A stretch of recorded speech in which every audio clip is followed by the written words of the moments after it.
Tom Vasel. Welcome to another shelf review in the Dice Tower Library. We are on rack 15, which is the party game shelf. And so we got a lot of party games on this shelf, and some of them you may never have heard of, and some of them are incredibly popular. First, we have Junk Art. This is from Pretzel Games. They make dexterity games. This one, that's not a great looking on the side there, but the game itself is kind of like a Jenga-ish game, but with some really interesting blocks. A lot of fun. Heist is a cooperative speed game in which you're all doing things based on the orders of a cube telling you to do them. It's really dumb, but it's a fairly inexpensive price point, and everyone I've played it with has had a lot of fun. Schuttels is my game that I usually bring out at a convention because I know no one's ever heard of it. In this game, you have a cup full of pawns, and you're trying to pour out a certain number of these pawns. That sounds really silly. It is, and it's fun. Meeple Circus. A lot of people like Meeple Circus. Kind of a silly dexterity game with a bit of a flair for a show and a circus theme. Catch the Stars. For some reason, this one gets pulled out a lot at conventions. This is a dexterity game that just uses a bunch of ladders. And you're connecting these ladders and making actually kind of a very beautiful sculpture. Strike is trash. But so many people like it, I put it in the library. I mean, you're literally just rolling dice and trying to roll better than the next person. And yet this game has developed a cult following. So who am I to fight against a cult? All right, Igloo Pop. This is a really strange one. You're shaking little igloos and trying to guess how many beads are inside.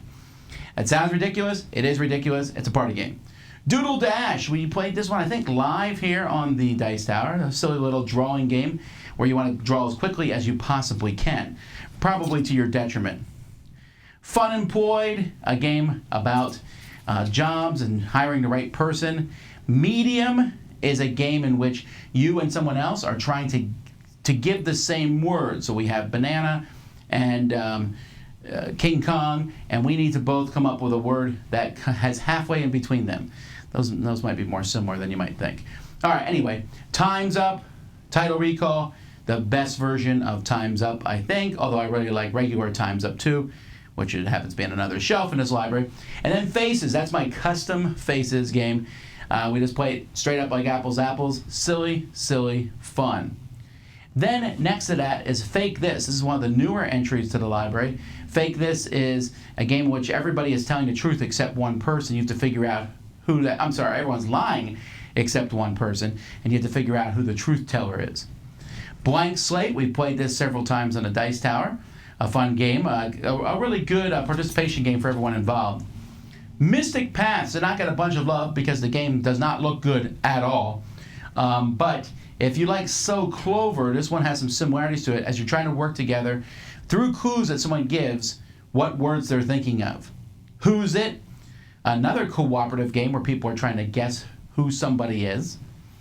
And then Codenames. Now, on another shelf, you saw I have a whole stack of Codenames, but two of them are down here, regular Codenames and Codenames Duet, the two-player cooperative version of it. I like both of these versions. The reason they're on this shelf is because they're larger versions of the game, the big giant versions of it.